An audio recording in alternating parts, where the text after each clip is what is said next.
She was blackmailed into forging masterpieces, her art a chain around her neck. She thought the man she spilled wine on was just an intimidating, wealthy client. But when her tormentor set a final, deadly trap, that client didn't just save her, he burned her enemy's entire world to ashes for touching what was his. She didn't know she had just been claimed for revenge by the city's most ruthless mafia boss. The scent of aged linseed oil and fine turpentine was Anya's only solace, a delicate perfume clinging to the air in her small, dust-mote-filled alcove at Volkov's gallery. Her slender fingers, stained with pigments despite the thin latex gloves, moved with an almost surgical precision over the canvas of a faded 17th-century landscape. A minuscule crack, barely visible to the naked eye, surrendered to her gentle touch, the centuries of grime giving way to the original vibrant ochre beneath. This was where Anya truly lived, in the quiet communion with history, in the painstaking resurrection of forgotten beauty. Here, surrounded by the ghosts of masters, the oppressive weight of her reality momentarily lifted. But the relief was fleeting, a fragile illusion. Even the soft whisper of her camel hair brush against the canvas couldn't drown out the persistent hum of dread that vibrated beneath her skin. This vast, opulent gallery, with its soaring ceilings, polished marble floors that echoed every hesitant step, and priceless antiquities gleaming under strategically placed spotlights, was not a sanctuary. It was her gilded cage, and Volkov, its smiling, venomous proprietor, held the key. Anya closed her eyes for a brief, desperate second, the image of her father's haggard face flashing behind her eyelids. The debt. Always the debt. It had begun as a whisper, a casual mention of bad luck at the card table, then bloomed into a roaring beast that devoured their lives. Her father, a kind but weak man, had believed in a quick win, a miracle that would erase his mistakes. Instead, he left Anya with a crushing inheritance of his failures, a mountain of unpaid gambling markers now consolidated and cruelly purchased by Volkov. A man who dealt not in miracles, but in ruin. Anya remembered the chilling clarity of Volkov's words, delivered with a smile that never quite reached his cold, reptilian eyes, the scent of his cloying, expensive cologne making her stomach churn. Your father was careless, my dear Anya. But a debt is a debt, and I, unlike some, collect. In full. Or in service. Service. That was the word that tainted everything she touched now. Her art, her passion, her very soul was being twisted into something grotesque. She wasn't just repairing damage. She was creating it in a way. She was breathing false life into lies, lending her invaluable skill to authenticate forgeries so exquisite, so cunningly crafted, that only a true expert like herself could discern the deceit. Each time she signed off on a piece, knowing its true, fraudulent nature, a piece of her integrity chipped away, leaving a gaping, aching void. The betrayal burned, a slow, corrosive acid in her chest. A shrill ring cut through the hushed silence of the restoration room, Volkov's private line. Her hand instinctively trembled, nearly marring the delicate glazes she was applying. She swallowed, her throat suddenly dry, and picked up the receiver, the cool plastic feeling heavy, ominous. Anya, my dear. Volkov's voice, smooth as polished obsidian, purred through the earpiece. A moment of your time. I require your specialized talents for an upcoming acquisition. A rather important client is expected. Her heart hammered against her ribs, a frantic drumbeat against the silence. Mr. Volkov, she began, her voice thinner than she intended. I'm still working on the Bellini. The aged crackle effect is proving particularly challenging. A pathetic excuse, she knew, but she clung to any shred of normalcy she could. A low chuckle, devoid of humor, resonated from the other end. The Bellini can wait. This is a matter of immediate importance. We have a new acquisition for the private auction next week. A Roman mosaic. Report to my office. Now, the line went dead. Anya slowly lowered the receiver, her vision blurring at the edges. A Roman mosaic. She knew Volkov's operations, knew the kind of pieces he dealt in outside the legitimate market. Ancient Roman mosaics were incredibly rare, almost impossible to genuinely acquire through legal channels without attracting significant attention. This could only mean one thing. Another forgery. Another meticulously crafted lie that she would be forced to bless with her expert eye. The thought was a searing brand on her spirit. She peeled off her gloves, her hands feeling cold and numb despite the warmth of the room. The exquisite landscape on her easel seemed to mock her, its serene beauty a stark contrast to the turmoil churning within her. She was a puppet, her strings pulled by a man who valued profit above all else, especially truth. And what was worse, she had no choice but to dance. The debt ensured it. The threat to her grandmother, a quiet, gentle woman living in a small coastal town, ensured it. Volkov had made sure she understood the consequences of disobedience, his words chillingly precise about how easily accident could be arranged. Her apartment, a cramped one-bedroom walk-up above a noisy bakery, offered no true respite. The aroma of stale bread and rising dough was a constant, cloying presence, seeping into her clothes, her hair, even her dreams. The wallpaper peeled in damp strips, revealing layers of past lives she knew nothing about, yet felt intimately connected to in their shared, silent decay. Tonight, the chill had bitten deep, seeping into the thin mattress on the floor, clinging to the threadbare blanket she pulled around her shoulders. She ate a meager meal of instant noodles, the lukewarm broth doing little to thaw the icy knot of fear in her stomach. She thought of the mosaic, the intricate geometry, the vibrant tesserae. How beautiful it would be if it were real. How much painstaking work she would pour into making the fake flawless. Her stomach clenched. It was a violation of everything she held dear about art. But Volkov's words echoed, a relentless drumbeat in her mind. A rather important client is expected. Who was this client? Volkov rarely used such a deferential tone, even for his wealthiest patrons. It meant this was someone with not just money, but immense power, a shadow figure perhaps, whose influence extended far beyond the gleaming auction halls. The thought sent a fresh wave of anxiety washing over her. The more important the client, the more catastrophic the fallout if her complicity was ever exposed. She was trapped, a moth fluttering frantically against the invisible bars of a cage she couldn't escape. Tomorrow she would face Volkov, and then she would face the mosaic, a silent testament to her forced deception. She just hoped this important client wasn't as discerning as he was powerful. Because if he was, her carefully constructed, precarious world would shatter into irreparable fragments. The morning light promised not a new beginning, but another step deeper into the gilded abyss. The air in Volkov's private auction hall shimmered with a tension as palpable as the heavy, gold-threaded drapes that adorned the soaring windows. It was a scent of money old and new, mingling with expensive perfumes, polished leather, and the faint, acrid tang of anticipation. Crystal chandeliers, dripping like frozen waterfalls, cast a dazzling, almost blinding light on the hushed gathering below, a congregation of city elites, their laughter clipped, their murmurs soft, their eyes sharp with predatory intent.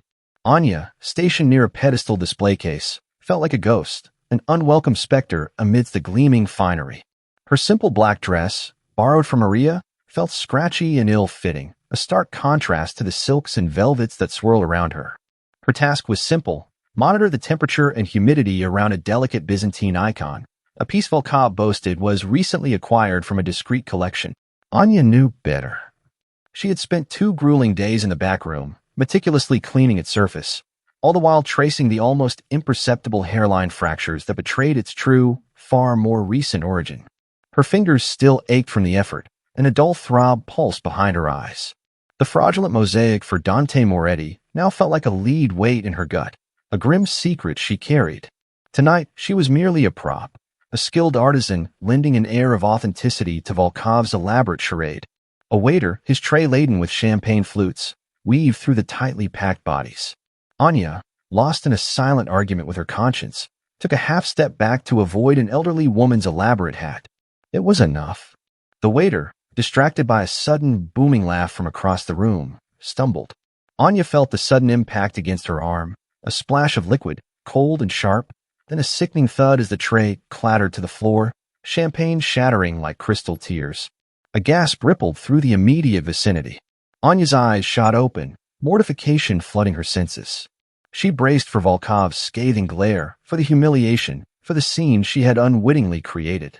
But her gaze, drawn by an invisible thread, landed not on the waiter, nor on the growing puddle of sparkling wine, but on the man standing directly beside her. He was a monolith.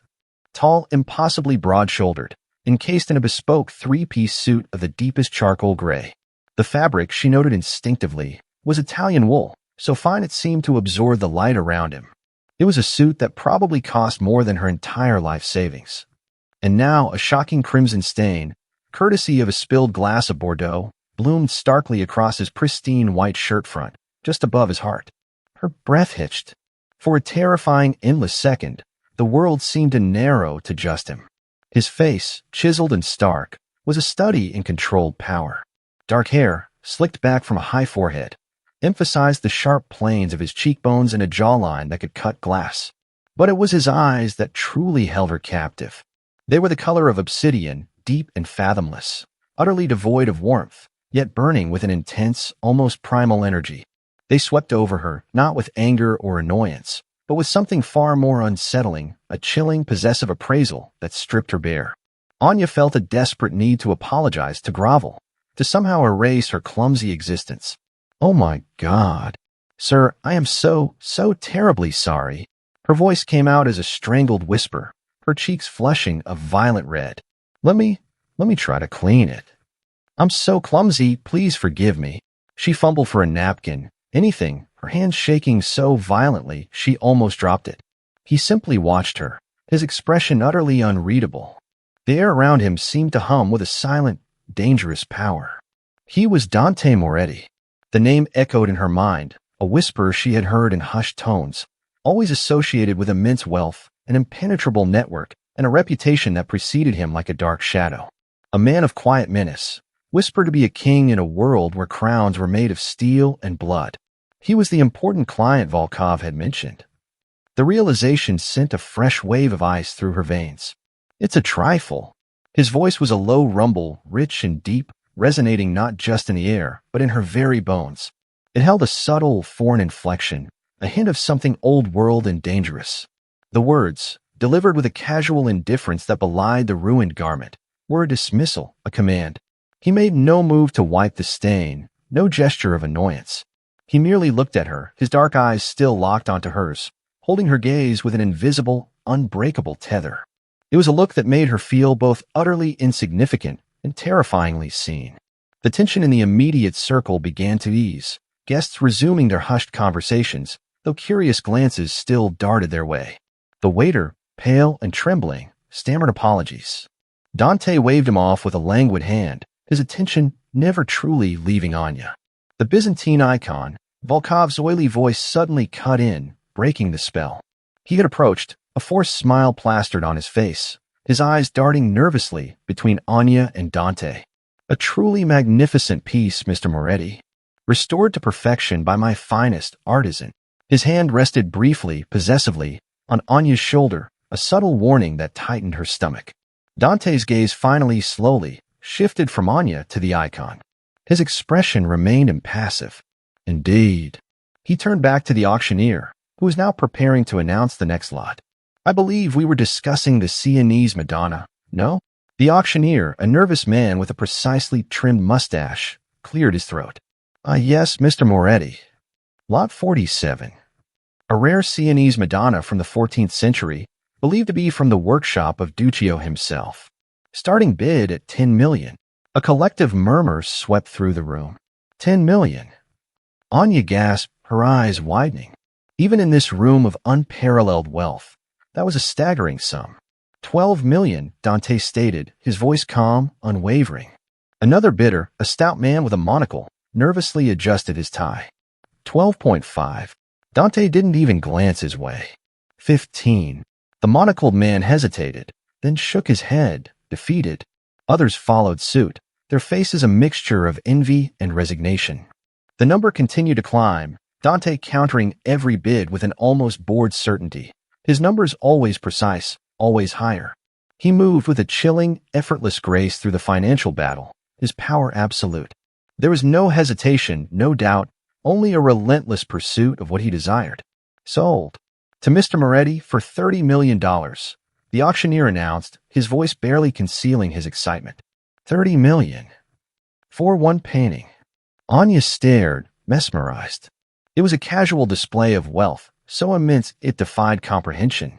This wasn't just money, it was power wielded with a chilling precision. Volkov beamed, rubbing his hands together.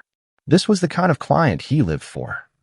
Dante, ignoring the buzzing excitement around him, turned his head slightly.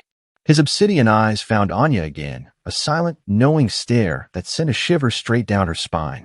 The crimson stain on his shirt, a stark blotch on pristine white, suddenly seemed like a mark of ownership, a dangerous brand.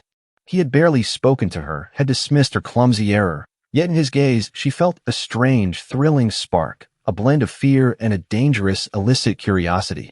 She had just spilled wine on a Mafia boss, and he had responded by buying a painting for $30 million. And now she felt an inexplicable sense of being claimed, a terrifying, irreversible connection. The night had just begun, and Anya knew, with a certainty that chilled her to the bone, that her life had irrevocably changed. She just didn't know if it was for better or for worse. The heavy oak door of Volkov's private office closed behind Anya with a soft, ominous click, echoing the finality that settled in her chest. The room, usually a sterile testament to his carefully curated wealth, felt colder than usual, the air thick with the cloying scent of lilies and old paper. Volkov sat behind his vast polished desk of dark, imported wood, a predatory smile playing on his lips, his gaze sharp and calculating. He didn't offer her a seat. He rarely did when he was about to deliver an ultimatum. "Anya, my dear, you've outdone yourself tonight," he began, his voice dripping with false praise. "Mr. Moretti was impressed by your restoration work on the Byzantine icon. Almost as impressed as he was by your passion for the pieces." Anya felt a blush creep up her neck, a mixture of shame and anger.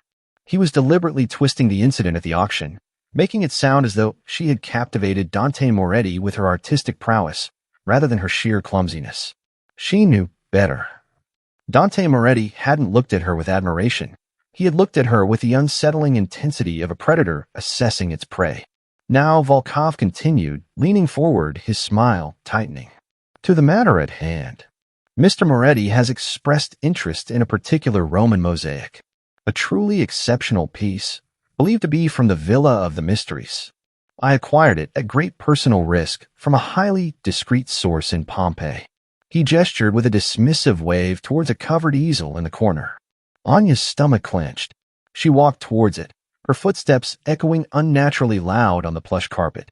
Her fingers, still trembling slightly from the evening's mishap, hesitated before lifting the velvet cloth. Beneath it lay a mosaic, vibrant and astonishingly intricate. It depicted a scene from Dionysian rites, figures rendered with a startling realism, their expressions caught in a moment of ecstatic revelry. The tesserae, tiny squares of colored stone, were arranged with a master's eye, creating a breathtaking swirl of movement and light. A gasp escaped Anya's lips, genuinely impressed by the sheer artistry. Then her eyes, trained through years of meticulous study and restoration, began to truly see. The grout lines, though aged and darkened, were a fraction too uniform in certain sections. The subtle variations in stone color, which should have betrayed centuries of natural wear and tear, were too perfectly replicated, almost factory-made in their consistency. And the patina, that delicate film of age that settles on ancient artifacts, was just a shade too deep, too even, lacking the organic imperfections of time. "It's a forgery." The word screamed in her mind, cold and undeniable. A brilliant one, perhaps one of the best she had ever seen, but a forgery nonetheless. The artist had been a genius, a meticulous craftsman, but not a ghost from ancient Rome. Her heart sank, a leaden weight dragging her down. This was the trap. This was what Volkov expected her to legitimize. "Magnificent, isn't it?" Volkov's voice purred from behind her. "An absolute treasure. Mr. Moretti wants it restored to its former glory before it joins his private collection. And you, Anya, are the only one I trust to ensure its authenticity." He laid a heavy emphasis on the last word, a clear, unspoken threat. Anya turned, her face pale. "Mr. Volkov, this piece, it requires extensive analysis. Carbon dating, geological testing of the stone, these things take time and highly specialized equipment." She was grasping at straws, trying to buy herself time, a desperate attempt to avoid the inevitable. Volkov laughed, a harsh, grating sound that bounced off the opulent walls. "Time is a luxury we do not have, my dear. Mr. Moretti is a man who expects expediency. As for your analysis, your expertise, all that is required. A few subtle touches, a gentle cleaning here and there, a careful documentation of its history for his catalog. You understand, don't you?" His smile vanished, replaced by a cold, hard glare. "Your father's debt still hangs over your head, Anya. And I have ways of ensuring cooperation. Ways that extend beyond merely ruining your career." His eyes flickered meaningfully towards the window, a subtle, chilling reminder of her grandmother's quiet life far away. A shiver traced its way down Anya's spine, a profound terror that left her breathless. He was dangling her grandmother's safety over her head, using it as a blunt instrument to break her will. She felt the suffocating helplessness envelop her, a familiar cloak of despair. She was trapped, truly trapped. Just as the last vestiges of hope threatened to crumble within her, a discreet knock sounded at the office door. Volkov's face contorted in annoyance, but before he could bark a response, the door opened, revealing not one of his nervous assistants, but Dante Moretti himself. He stood framed in the doorway, a silent, imposing figure, his pristine suit now replaced by another, equally immaculate dark ensemble. The crimson stain was gone, erased as if it had never existed. His obsidian eyes, as sharp and unforgiving as broken glass, swept over Volkov, then settled on Anya. The intensity of his gaze made her breath catch, her heart hammering against her ribs like a trapped bird. Volkov, Dante's voice was a low growl, devoid of pleasantries. I believe we have a matter to discuss regarding your artisan. Volkov, caught off guard, stammered, Mr. Moretti, an unexpected pleasure. Anya was just admiring the mosaic for your collection. She's incredibly excited to begin its restoration. He shot Anya a furious, warning glance. Dante ignored him, his eyes still fixed on Anya. He walked slowly into the room, Predator moving with silent grace. The air grew heavy, charged with his presence. He stopped a few feet from her, close enough for her to catch the faint, expensive scent of his cologne, something woody and masculine, with a hint of something deeper, more dangerous. Anya, he stated, his voice softer now, though no less commanding. I have heard excellent things about your work. Your reputation as a conservator is singular. He paused, his gaze dropping to the mosaic, then back to her. I'm expanding my private collection. It requires a dedicated, discreet, and highly skilled individual to oversee its care. An individual who understands the true value of art and its secrets. Anya swallowed hard, her throat painfully dry. She could feel Volkov bristling beside her, a coiled serpent ready to strike. I'm offering you a contract, Anya. Dante continued, his voice dropping to an almost intimate whisper that somehow cut through the tension in the room. A substantial contract. To join my staff exclusively. To manage and restore my entire collection. Your compensation would be far beyond anything Volkov could offer. And your loyalty would be to me alone. The words hung in the air, a golden snare crafted with chilling precision. Escape. Freedom from Volkov. A chance to work on real art, to reclaim her integrity. The temptation was a tsunami, threatening to sweep away all her carefully constructed fears. But the word loyalty, delivered with such cold emphasis, echoed the unsettling possessiveness she had felt at the auction. She looked from Dante's unyielding gaze to Volkov's furious, tightening face, seeing the trap closing from both sides. Dante's offer was a lifeline, but was extended by a man whose power radiated danger. A man whose world was undoubtedly even more shadowed and unforgiving than Volkov's. She would be stepping out of one cage and into another, perhaps larger, certainly more luxurious, but a cage nonetheless. Yet the thought of continuing under Volkov's thumb, of desecrating art for his vile purposes, was a more immediate agonizing torture. Her mind raced, a frantic flurry of pros and cons. Volkov meant certain ruin, both for her career and her soul. Dante was an unknown, a terrifying, powerful unknown. But the promise of financial security, of freedom from debt, a genuine artistic work, was a siren song too compelling to ignore. Mr. Moretti, she finally managed, her voice barely above a whisper. I appreciate the offer. It's generous. Volkov exploded. Anya, what are you doing? You are under contract with me. You have commitments. His voice was laced with venom. Dante merely raised a hand, a gesture of quiet authority that instantly silenced Volkov. His obsidian eyes never left Anya's face. The contract will be ironclad. All existing obligations will be handled. You will want for nothing, except, perhaps, your absolute and unwavering devotion to my interests. He paused, a subtle, dangerous challenge in his gaze. So, Anya, what is your decision? The choice, though terrifying, felt almost preordained. Continue as Volkov's puppet, or step into the unknown, into the orbit of a man who radiated both danger and undeniable protection. She knew Dante Moretti was a different kind of monster, but at least he offered escape from the monster she knew. She took a deep, shaky breath, the scent of lilies suddenly suffocating. "I accept, Mr. Moretti," she whispered, the words sealing her fate. "I accept." A flicker, almost imperceptible, of something like satisfaction crossed Dante's chiseled features. Volkov let out a choked sound of outrage, but Dante merely turned, his power radiating an unassailable dominance. "Excellent. Consider yourself under my employ, Anya. Your first assignment begins tomorrow at my estate. Be ready." He turned to Volkov, his voice dropping to a low, chilling tone. "As for your obligations, Volkov, we will discuss them very soon." The implied threat was clear, cold, and utterly terrifying.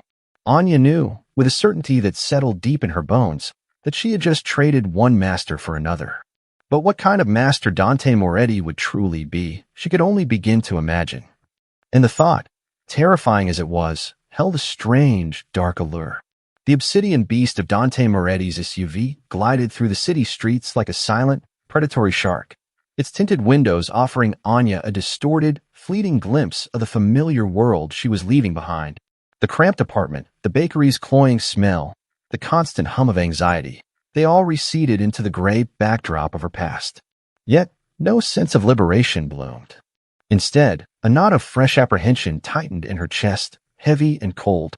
She was trading a known tormentor for a dangerous unknown, stepping from a cracked pavement into what felt like a gilded abyss. The journey was long, taking them to the city's outskirts, where the urban sprawl dissolved into rolling, wooded hills. Then the gates. They appeared suddenly, massive wrought iron structures, intricately forged with swirling, almost menacing patterns, flanked by imposing stone pillars that suggested ancient, unyielding power. As the silent vehicle approached, unseen mechanisms whirred, and the gates swung open with a slow, deliberate grace, revealing a long, winding driveway. Anya felt her breath hitch, a visceral reaction to the sheer, formidable display of wealth and exclusion. The mansion emerged from the evening mist like a fortified dream, a masterpiece of Italianate architecture that spoke of centuries-old lineages and impregnable defenses. 3 stories of pale stone, adorned with intricate carvings and crowned by a terracotta roof, stretched beneath the darkening sky. Every window, even from a distance, seemed to gleam with a watchful, almost sentient light. This wasn't merely a house. It was a fortress, a monument to a man's unchallenged domain. Inside, the opulence was breathtaking, almost suffocating. Marble floors, polished to a mirror sheen, stretched endlessly, reflecting the soft glow of crystal chandeliers that hung like suspended constellations. The air, cool and dry, carried the faint, expensive scent of old leather, wood polish, and something subtly floral, an elegant, almost clinical perfume. Anya was led through a labyrinth of hushed corridors, past walls adorned with masterpieces that would fetch millions, past antique furniture that looked too perfect to touch. Every surface gleamed. Every corner seemed to hold a silent secret. A stern-faced woman, impeccably dressed in a tailored black suit, met her in the grand foyer. "I am Isabella, Mr. Moretti's head of household staff. You will find your studio and living quarters prepared. Your meals will be served at designated times. You are free to move within the estate's main grounds during daylight hours. Access to certain areas is restricted." "Questions?" Isabella's voice was crisp, efficient, devoid of warmth, her eyes like chips of ice.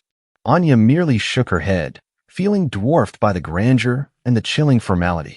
There were rules here, unspoken and absolute, enforced by an invisible hand. Her studio was a revelation, an expansive room in the east wing, bathed in natural light from tall, arched windows overlooking a manicured rose garden. It was equipped with every tool, every pigment, every specialized light source a conservator could dream of. A stark contrast to the cramped, dusty corner at Volkov's. For a moment, the artistic soul within Anya soared, a thrilling burst of genuine joy. This was a place where beauty could truly be restored, where art could breathe. But even amidst this luxury, the gilded bars of her new cage felt subtly present. She was still under control, still bound, simply by a different master. Her days settled into a strange rhythm.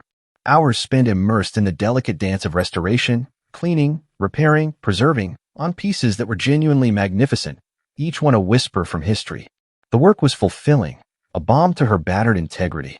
Yet, Beyond the pristine walls of her studio, Dante Moretti's world unfurled in layers of subtle menace. She saw the armed guards, always in motion, silent, efficient, their eyes constantly scanning, their presence a constant reminder of the unseen threats that necessitated such defenses. The servants moved with a quiet deference, their conversations hushed, their movements almost balletic in their attempt to be invisible. Dante himself was a phantom presence. He would appear and disappear without warning, a dark, commanding figure whose schedule seemed impenetrable, dictated by forces Anya couldn't comprehend. She often found herself holding her breath, listening for the soft scuff of a polished shoe, the distant murmur of his deep voice. One late afternoon, Anya was delicately reassembling a fragmented Roman bust. The work required absolute focus, but her attention was drawn by a soft whimper from the garden below. She glanced out her window. Dante stood on the gravel path, his formidable presence softened, incredibly, by a tiny, scruffy terrier mix limping towards him. The dog, clearly a stray that had somehow found its way onto the impossibly secure grounds, whined again, its tail a hesitant flicker. Instead of dismissing it, instead of calling for a servant to remove the unsightly creature, Dante knelt. Slowly, his large, powerful hand reached out, not to push away, but to gently stroke the matted fur behind the dog's ears. The dog leaned into his touch, a soft growl of contentment rumbling in its chest. Anya watched, utterly transfixed. The man who had dismissed spilled wine with cold indifference, who bought ancient art for millions without batting an eye, who commanded a silent army, possessed this unexpected, tender touch. It was a fleeting glimpse, a crack in his formidable armor, but ignited a spark of profound curiosity within her. Who was he, really? Days later, Dante himself entered her studio. He did so without a knock, the soft click of the door the only warning. Anya straightened, her heart instantly leaping into a frantic rhythm against her ribs. He moved past the easels and specialized equipment, his gaze sweeping over her current project, a large, intricate Renaissance tapestry. The Medici tapestries, he stated, his deep voice resonating in the quiet space. Each thread woven with ambition, power, and often blood. Anya nodded, surprised by his immediate, accurate assessment. Indeed, this one depicts the Battle of Anghiari. The detail is extraordinary, though the colors have faded significantly. I'm attempting to stabilize the dyes without altering the original hue. He stepped closer, his presence almost overwhelming in the confined space. The rich scent of his cologne, that complex blend of wood and danger, filled her senses, making her subtly aware of every inch of her skin. He leaned in, his dark head bent over the tapestry, his finger tracing a faded motif. Anya could feel the warmth radiating from him, the sheer potent energy he exuded. Leonardo's lost fresco, he murmured, his voice laced with an almost mournful reverence. This tapestry is the closest we have to its former glory, a testament to a moment of fleeting triumph, before politics and rivalries consumed everything. He looked up, his obsidian eyes locking with hers. Art, like power, is often brutal in its creation, and often fleeting. But its essence, if true, endures.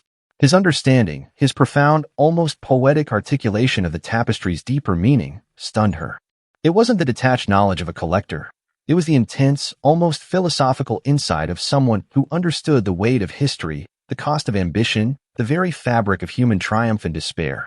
He saw the tapestry not just as an artifact, but as a mirror to his own world. You see a great deal, Anya managed, her voice husky, her gaze trapped by his. A faint, almost imperceptible curve touched the corner of his lips, a ghost of smile.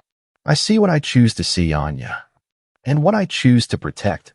His eyes dropped, not to her work, but to her hands, then back to her face. Is your studio sufficiently warm? This state can be drafty in the evenings. And your brushes, are they of the quality you prefer? Anya blinked, taken aback. She hadn't mentioned the subtle chill she sometimes felt in the evenings, nor had she hinted at a preference for a particular brand of brush. Yet he had noticed. He had observed. It was a subtle act of consideration, a careful attention to her comfort that was utterly unexpected from a man of his stature and reputation. Volkov would never have noticed, let alone cared. This was a different kind of power, insidious in its thoughtfulness, unsettling in its intimacy. Their conversations became more frequent, always revolving around art, but always with an undercurrent of something deeper unspoken.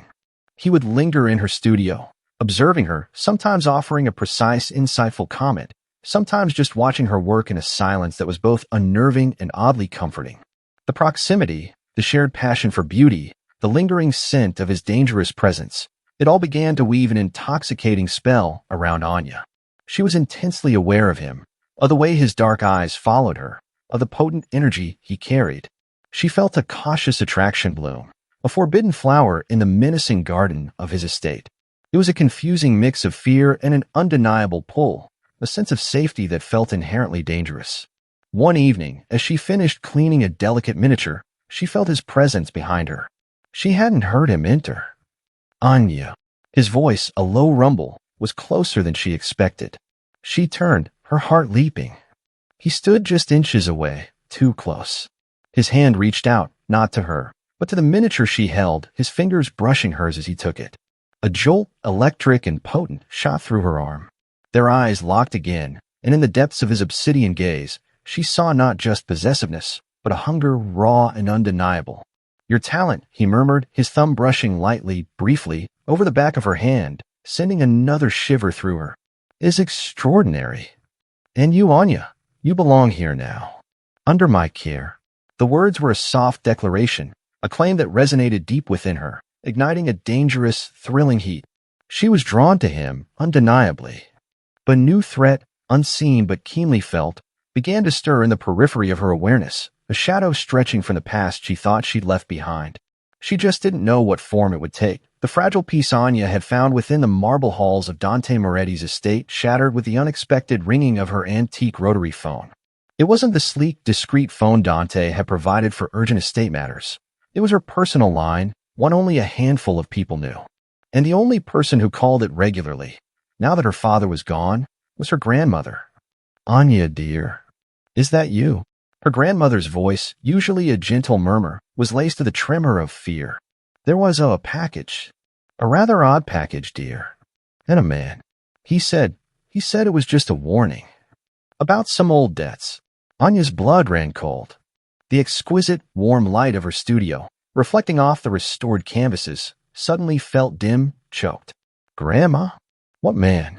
What package? Are you all right? Her voice was sharp, a desperate edge she rarely allowed to surface. The terror was immediate, visceral. Volkov. It could only be Volkov. He was striking at her most vulnerable point, deliberately ignoring Dante's implied warning. Oh, just a rough-looking man, dear. Said his name was Boris? He left a package, a small dark box. And he said, tell Anya her past is catching up. And some debts can never be fully paid. It was so unsettling, Anya. He looked quite grim. And the package, it just contained a single wilted lily. Your mother's favorite flower, dear. How did he know that? Her grandmother's voice trailed off, a fearful sob catching in her throat. A wilted lily, a symbol of death. A cruel, intimate detail only someone who had dug deep into her family's past would know. Volkov, the bastard. He wasn't just threatening her, he was mocking her, using her deepest affections against her. A suffocating wave of pure, unadulterated panic washed over Anya, stealing her breath. She was safe within Dante's walls, yes, but her grandmother, miles away in her small, unassuming cottage, was exposed, vulnerable. She had traded her own freedom for a gilded cage, but she hadn't considered the reach of Volkov's poison tendrils. Grandma, listen to me, Anya commanded, forcing strength into her trembling voice. You must lock all your doors. Do not open for anyone. I will handle this. I promise. Just stay inside. She hung up, her hand shaking so violently the phone almost slipped from her grasp. Despair, thick and cloying, clogged her throat. She had truly believed Dante's power would deter Volkov. She had foolishly, naively hoped this new, dangerous alliance would protect her loved ones. But Volkov was more vindictive, more reckless than she had anticipated. The attack wasn't just personal. It was public. Later that evening, as Anya sat, distracted and anxious, picking at a sumptuous meal served in her private dining nook, Isabella, the Sternhev household, placed a tablet before her. Mr. Moretti thought you should be aware of certain developments, she said, her voice unusually clipped. The screen glowed with an article from a notoriously scandalous online art blog. usually reserved for salacious gossip about celebrity collectors and auction house scandals. The headline screamed, Volkov Gallery's star conservator, tied to forgery ring? Daughter of notorious gambler suspected of art fraud. Anya's breath hitched, a sharp gasp escaping her lips. Her name, Anya Volkov, prominently displayed. The article, clearly ghostwritten with malicious intent, painted a picture of her as a willing accomplice in her father's shady dealings, hinting that her talent was merely a front for cleverly disguised forgeries, even going so far as to suggest she had fled Volkov's gallery only to continue her illicit trade under a new, powerful patron. It was a vile, twisted narrative, carefully constructed to poison her reputation and cast a shadow over Dante. The implication was clear. By hiring her, Dante was either complicit in fraud or too blind to see it. Her vision blurred. Her cheeks burned with a mixture of shame and fury. This wasn't just a rumor.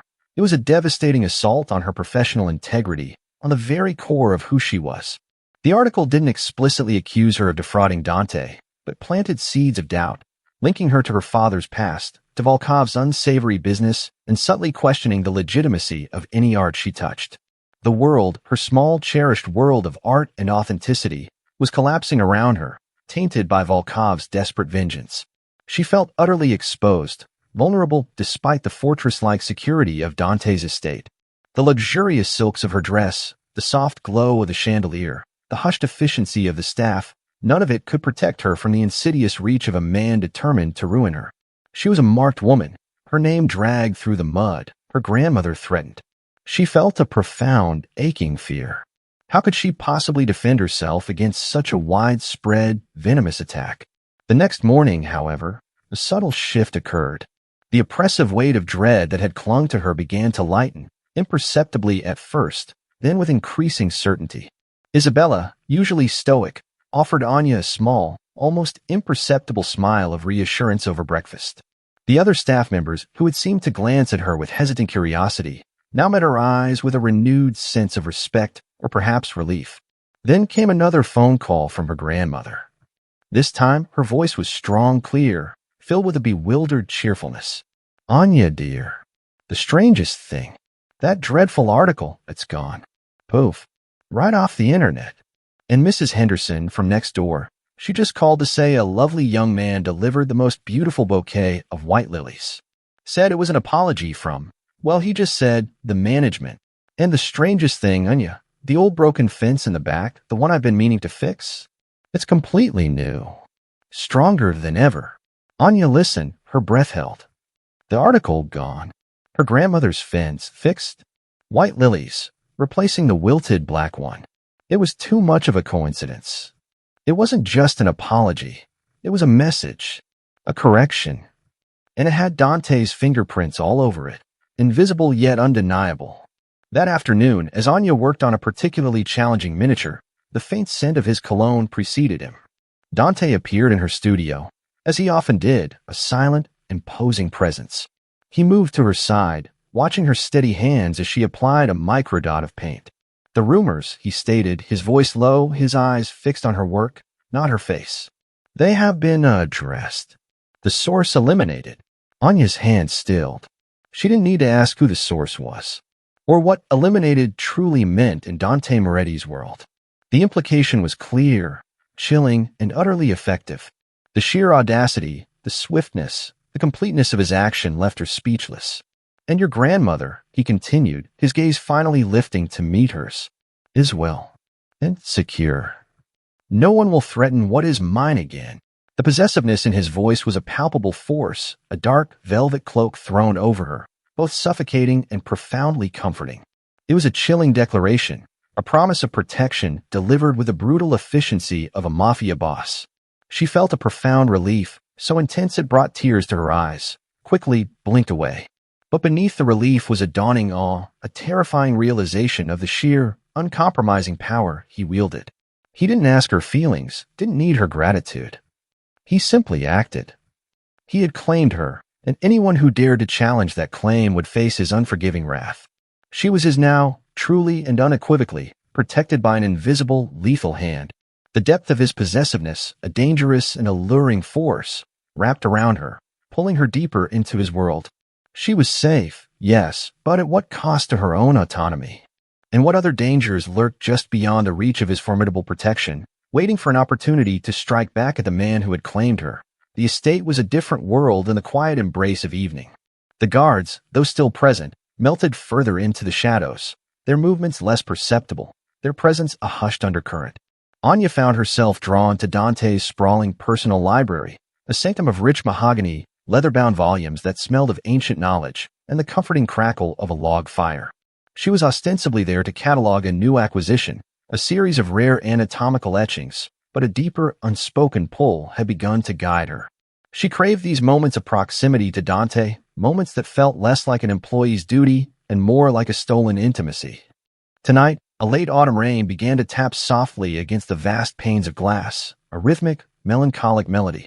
Dante sat in a deep, winged armchair by the fire, a tumbler of amber liquid in his hand, its aroma, whiskey aged and potent, mingling with the scent of old paper and burning oak. He wore a cashmere sweater dark and soft, that somehow managed to make him appear both less intimidating and infinitely more powerful, the fabric clinging to the undeniable breadth of his shoulders. His usual tailored suits were a uniform of control, but this was a different kind of armor, one that hinted at a guarded comfort.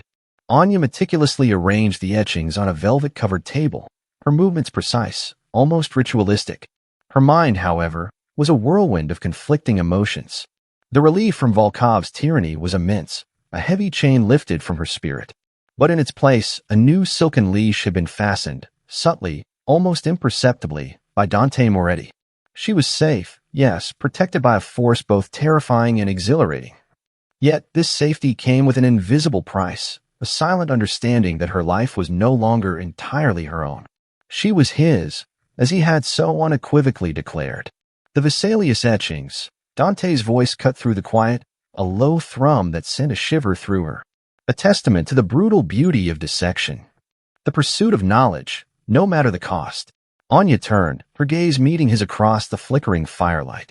His obsidian eyes, usually impenetrable, seemed to hold a flicker of something she couldn't quite decipher, a shared understanding, perhaps, or a predatory assessment.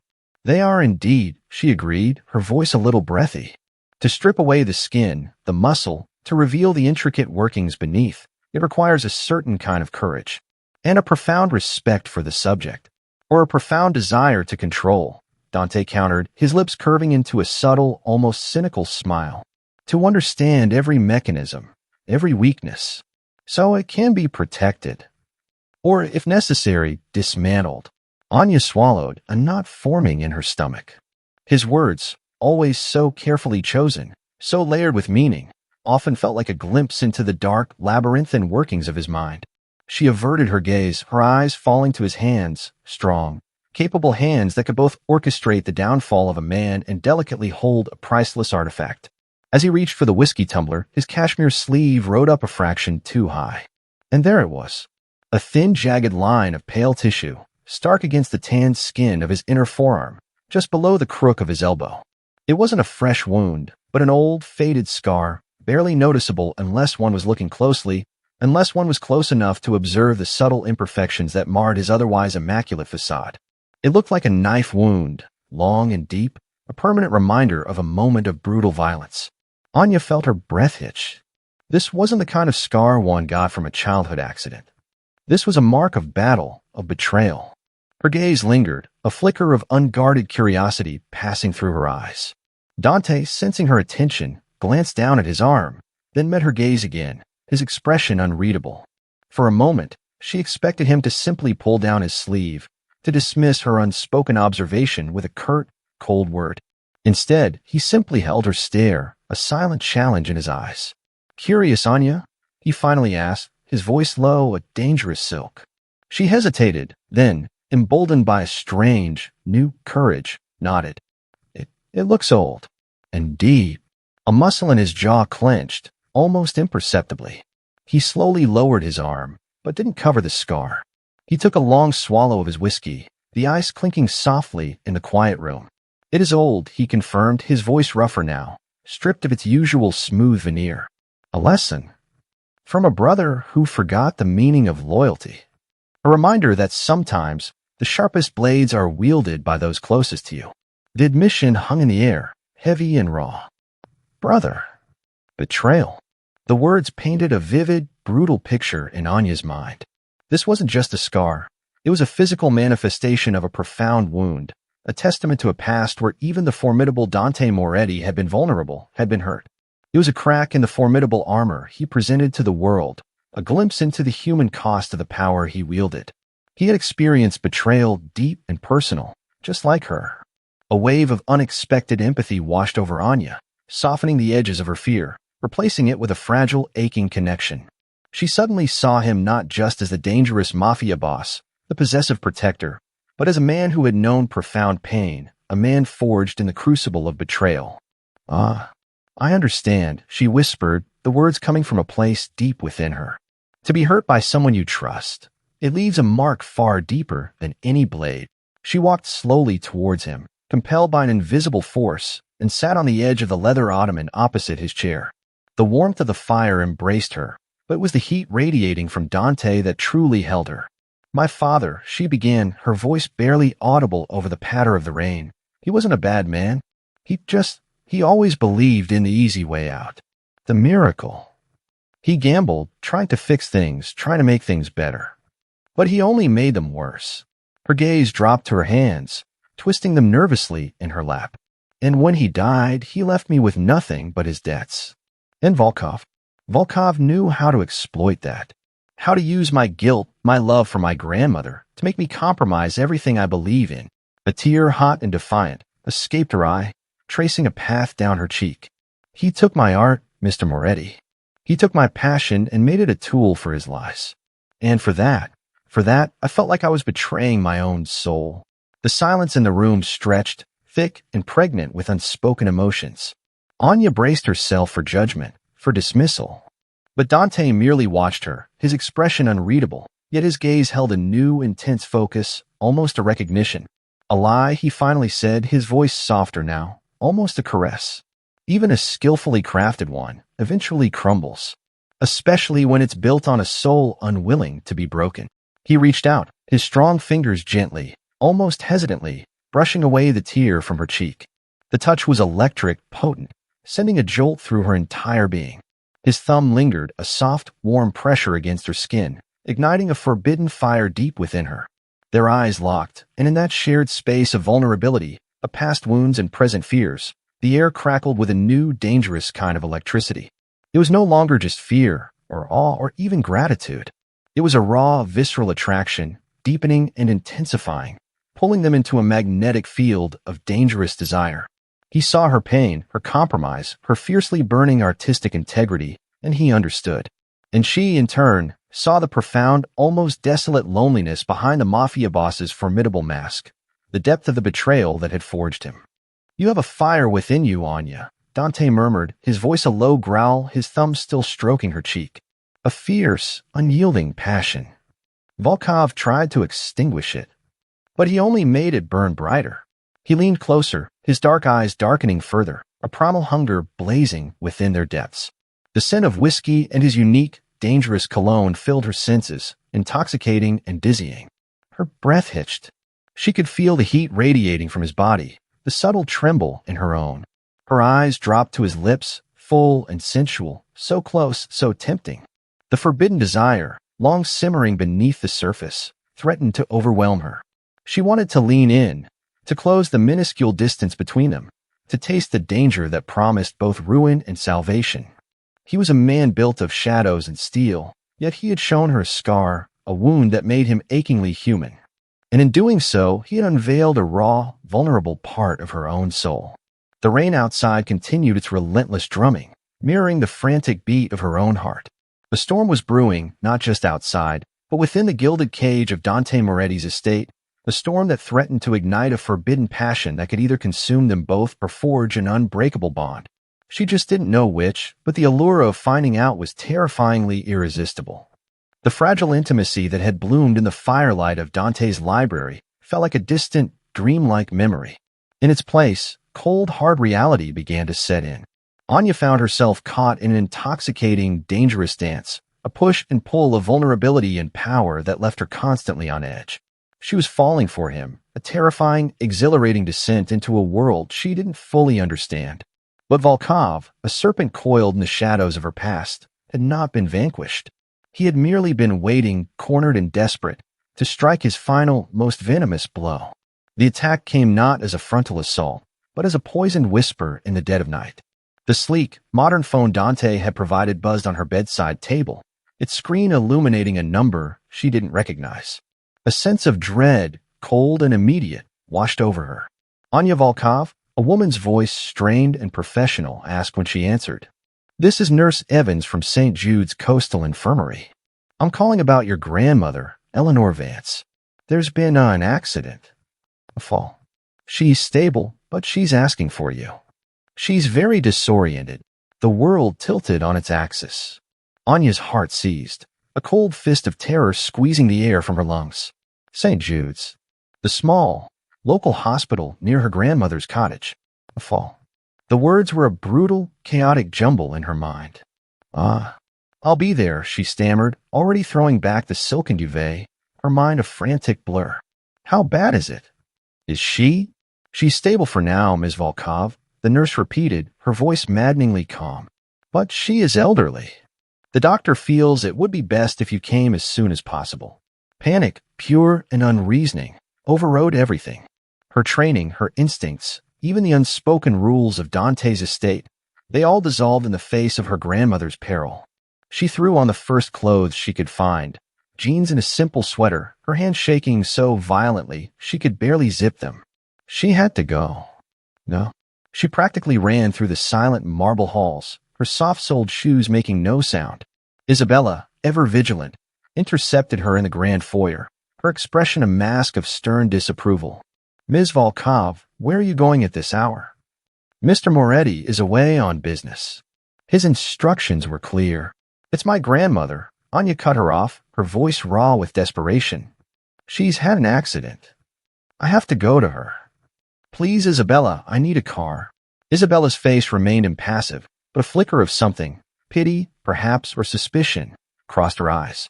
"All travel must be cleared by Mr. Moretti. I cannot authorize." "Then I'll walk," Anya cried, her voice echoing in the vast empty space. "I don't care, I have to get to her." Seeing the wild, unyielding terror in Anya's eyes, Isabella relented, a rare break in her formidable composure. She made a curt call, and within minutes a sleek, black car was waiting at the front entrance, a silent guard at the wheel. "He will take you to the hospital," Isabella stated, her tone a warning. "And he will wait to bring you back." The journey was a torment, every red light a personal affront, every mile an eternity. The rain had started again, smearing the city lights into a blurry, melancholic watercolor. Anya's mind raced, filled with horrific images of her grandmother, frail and alone in a sterile hospital bed. They arrived at St. Jude's, a bleak, imposing building on the city's windswept coast. The guard, a stoic man named Stefan, followed her into the eerily quiet emergency room. Anya rushed to the front desk. "I'm here to see Eleanor Vance," she said, her voice breathless. "She was admitted tonight. A fall." The night nurse, a tired-looking woman with kind eyes, frowned, tapping at her computer. "Vance. Eleanor Vance. I'm sorry, dear. We have no patient by that name." "No, that's impossible," Anya insisted, her panic rising. "I just got a call. From a Nurse Evans." The nurse shook her head slowly. "There's no Nurse Evans on staff tonight, honey. Are you sure you have the right hospital?" Anya's blood turned to ice. A cold, creeping dread snaked its way up her spine. The phone call. The specific details. The perfect, cruel manipulation of her deepest fear. It was a lie. Before she could process the horrifying realization, a familiar, hated voice purred from the shadows of the waiting room. "Looking for someone, my dear?" Volkov. He stepped into the sickly fluorescent light, his smile a triumphant, venomous slash across his face. He was flanked by two large, thuggish men, their faces grim and impassive. Stefan, her guard, tensed, his hand instinctively moving towards a jacket. "I wouldn't do that," Volkov said softly, his eyes glinting. One of his men produced a gun, its dark metal gleaming menacingly. Stefan froze, his face a mask of cold fury. "What is this, Volkov?" Anya whispered, her voice trembling with a mixture of rage and terror. This, he said, stepping closer, his cloying cologne making her stomach churn, is what happens when you betray me. You thought your new master could protect you? He's not even in the country. A fatal miscalculation. He gestured for his men to take her. Stefan moved to intercept, but the second man struck him from behind, a swift, brutal blow to the head. He crumpled to the floor, unconscious. Anya screamed, but a rough hand clamped over her mouth, dragging her back, out through a side door and into the rain-soaked darkness. They threw her into the back of a van. As they sped away, Volkov leaned over her, his face the grotesque mask of triumph. You see, Anya, this isn't just a kidnapping. It's a work of art. My final masterpiece. He laughed, a chilling, unhinged sound. While Dante is away, his most prized new acquisitions, the Vesalius etchings, have vanished. And a rather large sum of money has just been transferred from an offshore account to a new one, opened in your name. There are emails, my dear. Encrypted, of course, but traceable. Emails between you and me, planning the whole thing.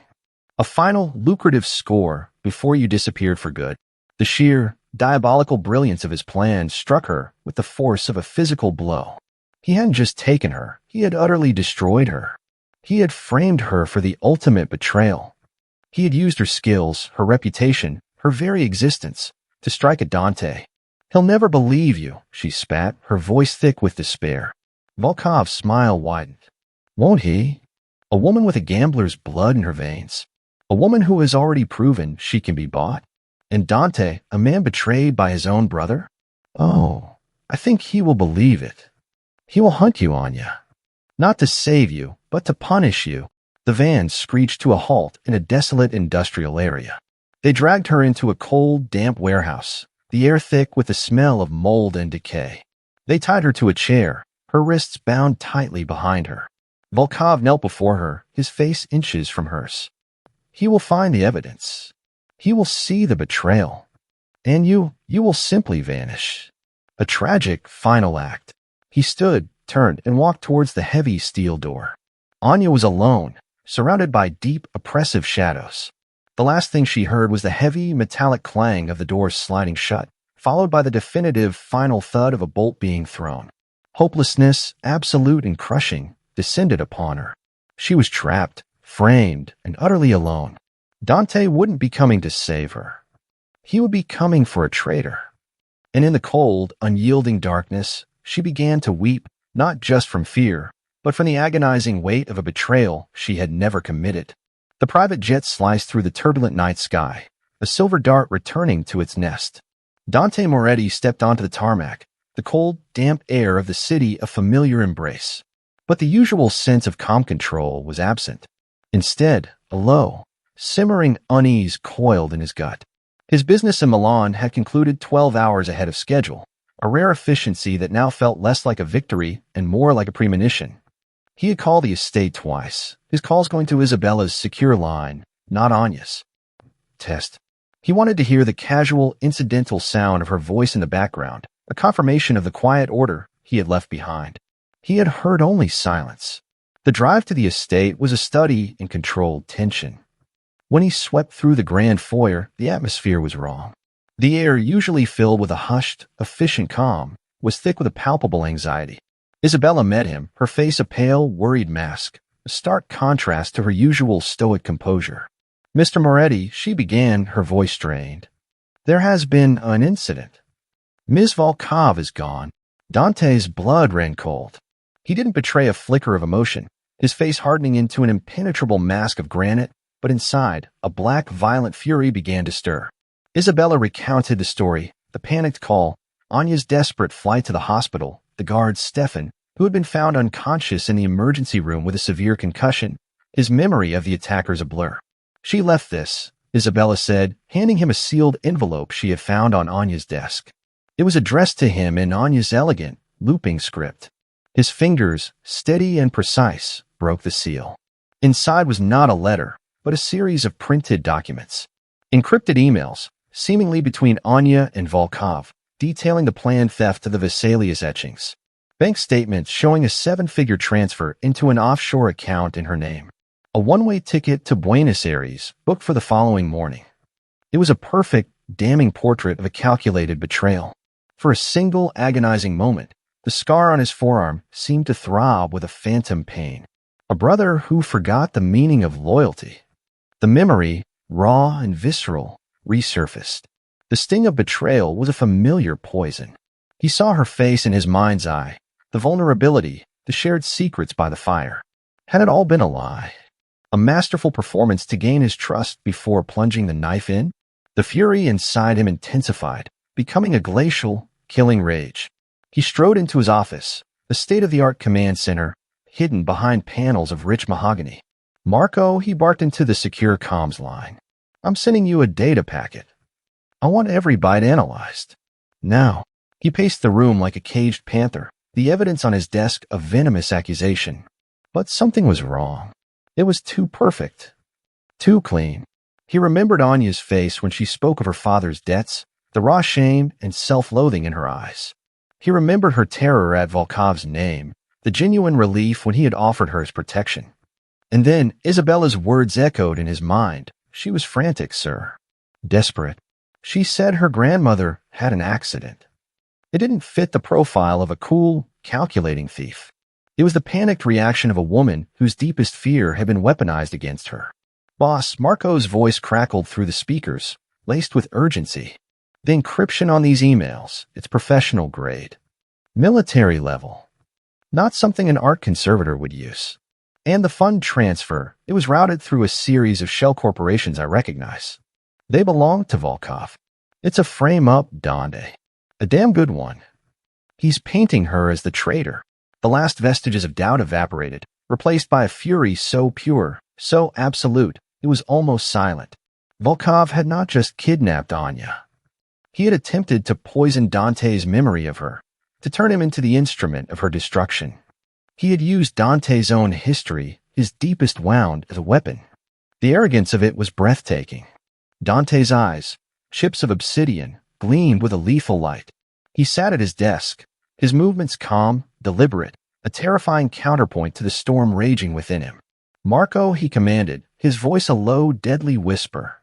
"The fake nurse's call. Trace it. I want a location. Now." He switched channels. "Luca, assemble the team. Full, tactical. We are going hunting." The estate transformed from a luxurious home into the nerve center of a military operation. Men in dark, tactical gear moved with silent efficiency through the marble halls. A citywide net, woven from digital surveillance, paid informants, and the sheer, brutal weight of the Moretti name, began to tighten around its prey. Within an hour, Marco had a location. A network of abandoned warehouses in the city's industrial waterfront, a known rat's nest for Volkov's illicit activities. Anya huddled in the cold, damp darkness, her initial terror slowly giving way to a chilling, bone-deep despair. The sound of the rain drumming on the tin roof was a relentless, monotonous funeral dirge. Every creak of the old building sent a fresh wave of fear through her. She was alone, forgotten, a loose end to be tied up. The hope that Dante might see through the deception had faded, replaced by the horrifying certainty that he now believed her to be a traitor. She wept, not for her life, but for the fragile, beautiful thing that had been growing between them, now irrevocably shattered by Volkov's lies. Suddenly, a new sound cut through the rain. A low, powerful hum. The sound of engines, multiple engines, approaching fast. Hope, sharp and agonizing, pierced through her despair. But it was immediately followed by a wave of terror. Was it Dante the savior, or Dante the executioner? The world outside erupted in controlled chaos. A deafening whomp shook the entire warehouse as the main steel door was blown from its hinges. The explosive charge was precise, powerful. Light flooded the darkness, momentarily blinding her, followed by the acrid smell of cordite. Figures, clad in black, swarmed into the space, moving with a lethal, coordinated grace. Gunshots, sharp and suppressed, echoed briefly before being silenced. It wasn't a firefight. It was an execution. Then, through the smoke and swirling dust, he appeared. A figure of pure, unrelenting wrath. Done. He moved with the deadly grace of a panther, a suppressed pistol in his hand.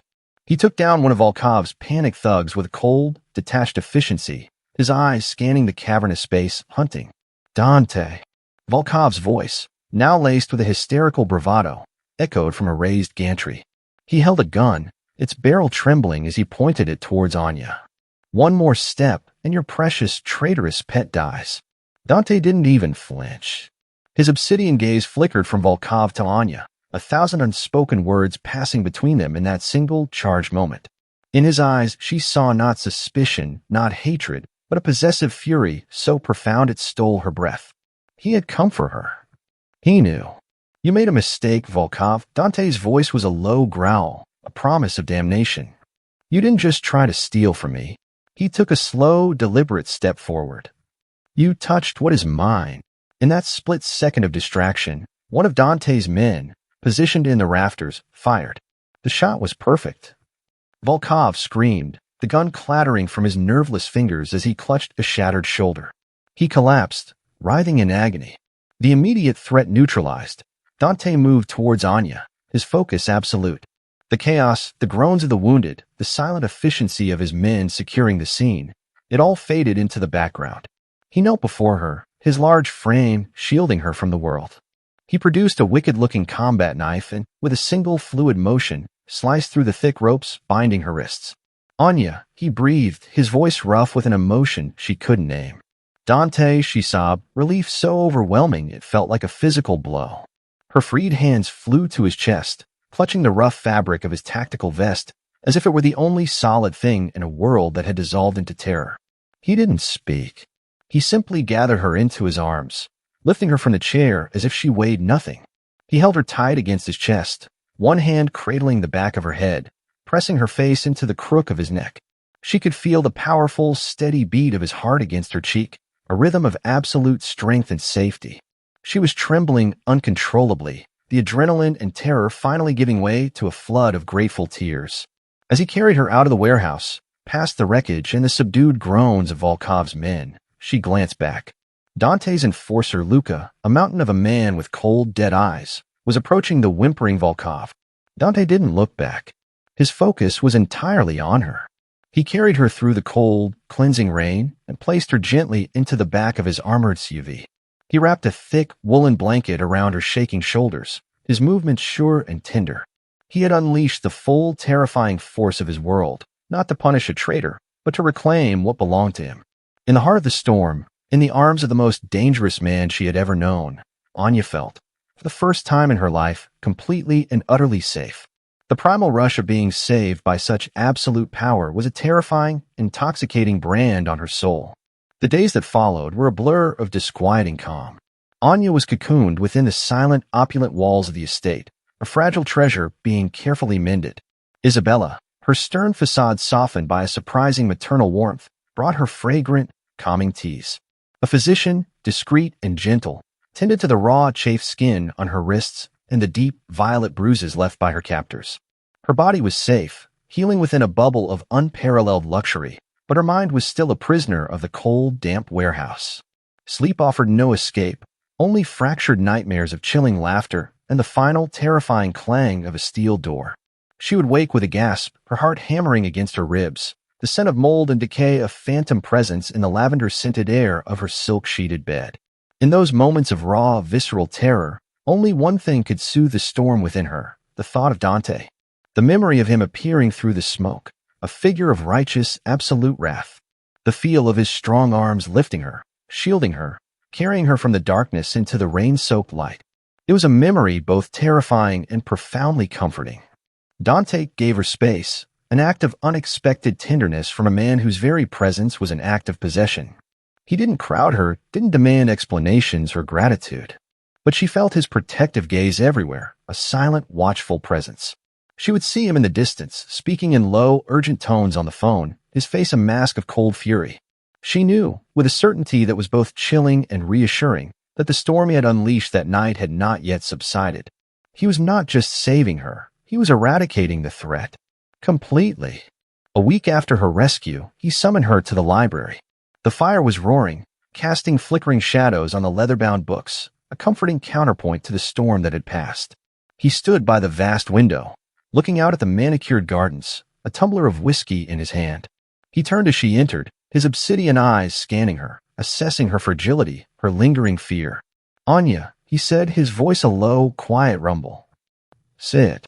She sat on the edge of the plush leather sofa, her hands clasped tightly in her lap to still their trembling. He moved to the chair opposite her, the same one he had sat in when he had shown her his scar. The memory of that fragile intimacy felt like a lifetime ago. "It is done," he stated, his voice devoid of emotion, a simple declaration of fact. Anya swallowed, her throat dry. She knew what he meant. She had been afraid to ask, afraid to confront the reality of the violence that had been unleashed on her behalf. But now, looking into his unyielding eyes, she knew she had to understand. She had to see the full picture of the man who now held her life in his hands. "Volkov," she whispered, the name tasting like ash in her mouth. "He is gone," Dante said, taking a slow sip of his whiskey. "And he will not be a problem for you or anyone else ever again." What did you do?" The question was a breath, fragile and fearful. A cold, hard light entered Dante's eyes. He didn't recount a story of a simple arrest or a quiet disappearance. He painted a picture of absolute, methodical annihilation. "Revenge, Anya," he said, his voice dropping to a chilling whisper, "is an art form. And Volkov's punishment was my masterpiece." He told her how his men had first dismantled Volkov's financial empire, every offshore account drained, every asset seized, every line of credit severed. He was left with nothing but the clothes on his back and the gallery that had been his pride. Then Dante's men had paid a visit to every one of Volkov's contacts in the art world's underbelly, delivering a simple, brutal message. The name Volkov was now poison. His reputation, the only currency he truly valued, was rendered worthless overnight. But that, Dante continued, his eyes glittering with a dark, unforgiving fire, was not enough. He didn't just threaten you with violence. He tried to destroy your soul. He used your art, your passion, against you. A crime like that requires a more poetic justice. He described the final act. In the dead of night, the Volkov Gallery, that gilded cage of lies and deceit, had been cleansed. Not by law, but by fire. An electrical fire, the official report would say. Tragic, but accidental. Dante spoke of the collection inside, the forgeries Volkov had peddled, the legitimate pieces he had acquired through blackmail and theft, all of it turning to ash. He described the acrid smell of burning canvas and melting gold, the sound of molten glass, the sight of a lifetime of deceit being rendered into nothing but a blackened husk. "Ashes to ashes," Dante murmured, his voice a low, hypnotic thrum. His name, his legacy, his collection, it has all been erased. As if he never existed. Anya listened, a profound silence enveloping her. A part of her was horrified, shaken to her very core by the sheer, calculated brutality of it all. This was not the justice of courts and laws. This was the primal, unforgiving justice of a king ruling his own dark kingdom. But another part of her, a primal, dark corner of her soul that had cowered in that cold warehouse, felt a flicker of grim, undeniable satisfaction. The man who had tormented her, who had threatened her grandmother, who had tried to break her spirit, had been utterly and completely destroyed. His punishment was absolute, a perfect, terrifying mirror to his own cruelty. She looked at Dante, truly seeing him for the first time. This was the man who held her. Not a prince who had saved her from a dragon, but a king who had burned the dragon's lair to the ground and salted the earth so that nothing could ever grow there again. The awe she felt was terrifying. The sheer, ruthless efficiency of his power was a force of nature, a hurricane she was now standing in the eye of. This was the dangerous world she now inhabited. A world where safety was bought with violence, and protection was a double-edged sword of possessive, lethal force. The monster who had hunted in the darkness for her was the only reason she could now sit in the light. She slowly reached out, her trembling hand covering his on the arm of the chair. He turned his hand, his strong fingers enveloping hers, a gesture of silent, absolute ownership. He had not just saved her life, he had avenged her soul. And in the smoldering ashes of Volkov's world, Anya finally, truly understood. She was bound to this man, not by debt or by fear, but by a dark, unbreakable bond forged in the fires of his wrath. And for the first time, the thought was not terrifying. It was simply a home. Spring had thawed the last of winter's chill, breathing new life into the city. Months had passed since the night of the fire, months that had seen Anya slowly, painstakingly, reclaim herself. The nightmares still came, but they were phantoms now, fading with the morning light, their power diminished by a new, unshakable sense of security. Her new studio was a testament to that security. Anya Volkov Restoration, the elegant, understated gold lettering on the gallery window read. It was a bright, airy space in the city's most prestigious arts district, flooded with sunlight. The air smelled of clean turpentine, fresh canvas, and her own quiet, burgeoning success. Prestigious museums and private collectors now sought her out, her name whispered with a reverence once reserved for the old masters themselves. She was no longer a forger's tool or a rich man's hidden artisan. She was a master in her own right. All of it, she knew, was orchestrated by the silent, invisible force that was Dante Moretti. The funding for the studio had appeared in a trust, its benefactor anonymous, but its origin unmistakable. The debts of her father had simply vanished, erased from ledgers as if by magic. And the discreet, ever-present security detail that watched her from a distance was a constant, silent reminder of his unwavering protection. He visited her one late afternoon, entering her studio not as an employer, but as a man visiting a cherished place. He found her standing before a vast, damaged Baroque canvas, her face serene, her focus absolute. She was home here in her element, and the sight of her, so strong and confident, stirred something deep within him. Watched her work in silence for a long moment before speaking.